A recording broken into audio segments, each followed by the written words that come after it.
कि जब तक जीवन के जो दोष हैं वो दोष दूर नहीं हो जाएंगे तब तक हमारे जीवन के दुख का अंत नहीं हो सकता है।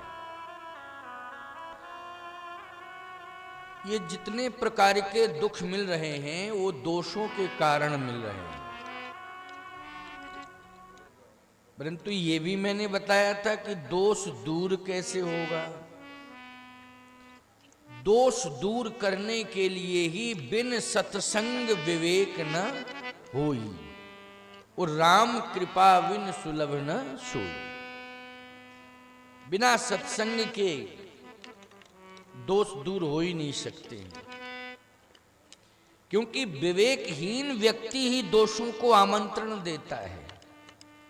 विवेकहीन व्यक्ति दोषों को आमंत्रण देता है और जिसका विवेक जागृत हो जाता है वो दोषों को दूर करने लगता है।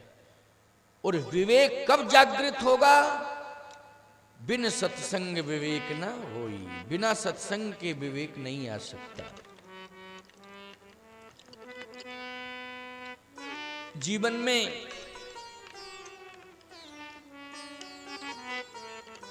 हम नित्य यज्ञ कर सकते हैं चाहें तो। ये आवश्यक नहीं है कि बहुत व्यापक व्यवस्था में ही यज्ञ किए जाते हैं। विश्वामित्र जी महाराज ने तो बहुत प्रयास किया, राम जी को लेके आए और फिर यज्ञ किया, यज्ञ सफल हुआ। वो महात्मा हैं, उनके पास बहुत लंबी चौड़ी व्यवस्थाएं हैं। लेकिन आप भी अगर पवित्र उद्देश्य लिए बैठे हैं तो महात्मा ही हैं। ऐसा मत मानो कि हम साधारण हैं। अगर आपके विचार अच्छे हैं, सोच अच्छी है, उद्देश्य में पवित्रता है तो आप भी महात्मा ही हैं। सब महात्मा हैं जो उत्कृष्ट विचारधारा के होते हैं। हमारे यहां एक शब्द है साधु। साधु का अर्थ होता है भद्र और भद्र का अर्थ होता है श्रेष्ठ। समझ में आई बात? साधु मानी होता है भद्र और भद्र मानी होता है श्रेष्ठ। जिसका श्रेष्ठ आचरण है, श्रेष्ठ विचारधारा है, वो साधु है।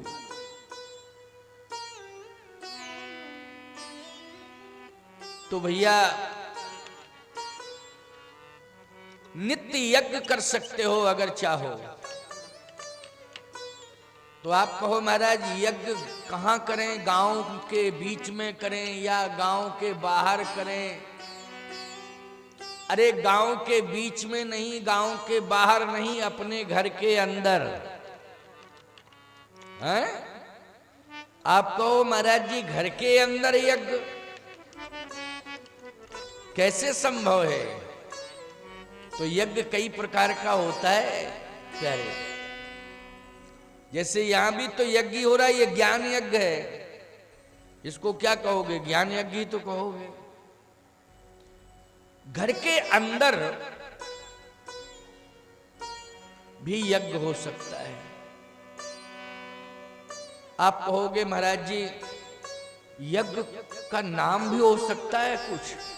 जो घर के अंदर यज्ञ होगा उसका नाम होगा प्रेम यज्ञ। क्या नाम होगा? प्रेम यज्ञ। लेकिन उसमें जो वेदी बन के तैयार होगी वो एक समन्वय की वेदी। पूरा परिवार समन्वय बना करके चले तो बोलो समन्वय की वेदी का निर्माण हो जाएगा कि नहीं होगा? समन्वय की वेदी ये बहुत महत्वपूर्ण वेदी है। आपने यज्ञ की वेदी का निर्माण किया, यज्ञ मंडप का निर्माण किया, उसकी लाइफ हो सकता है 9 दिन का यज्ञ 11 दिन का, 11 दिन की लाइफ, 9 दिन की लाइफ। ज्यादा हो तो 6 महीने की लाइफ, बहुत ज्यादा है तो 6 साल की लाइफ, बहुत ज्यादा है तो 60 साल की लाइफ। क्यों भाई? वो तो आपके मेंटेन पर है, सुरक्षा करने पर है। लेकिन किसी ना किसी दिन उस वेदी का अस्तित्व समाप्त होगा। क्योंकि ईंट पत्थर से वो वेदी बनाई गई है, उसमें सीमेंट का प्रयोग किया गया है, उसमें ईंट पत्थर का प्रयोग किया गया है। सीमेंट ईंट पत्थर की एक लाइफ होती है,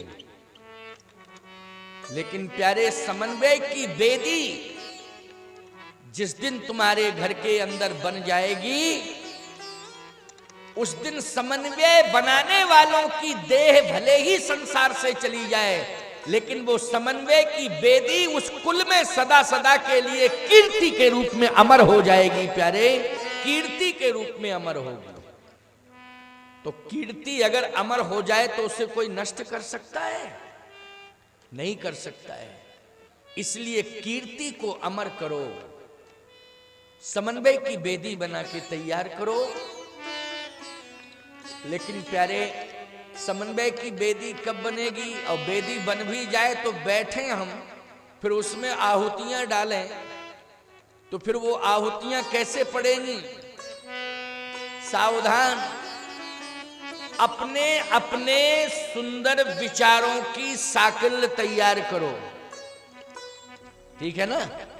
विचारों की साकल बना के तैयार करो, और जैसे ही सुंदर विचारों की साकल हाथ में आएगी तो याद रखना, उस समन्वय की वेदी पर जो भी बैठे होंगे उस सुंदर विचारों को अपने हाथ में लिए होंगे, तो निश्चित रूप से आपका प्रेम यज्ञ सफल हो जाएगा, क्योंकि उसमें अहंकार की आहुति पड़ जाएगी। अहंकार सदा सदा के लिए समाप्त हो जाएगा। जब अहंकार की आहुति पड़ जाती है, अहंकार समाप्त हो जाता है, तो बोलो भाई, हमारे जीवन की हर समस्या का समाधान हो जाता है कि नहीं?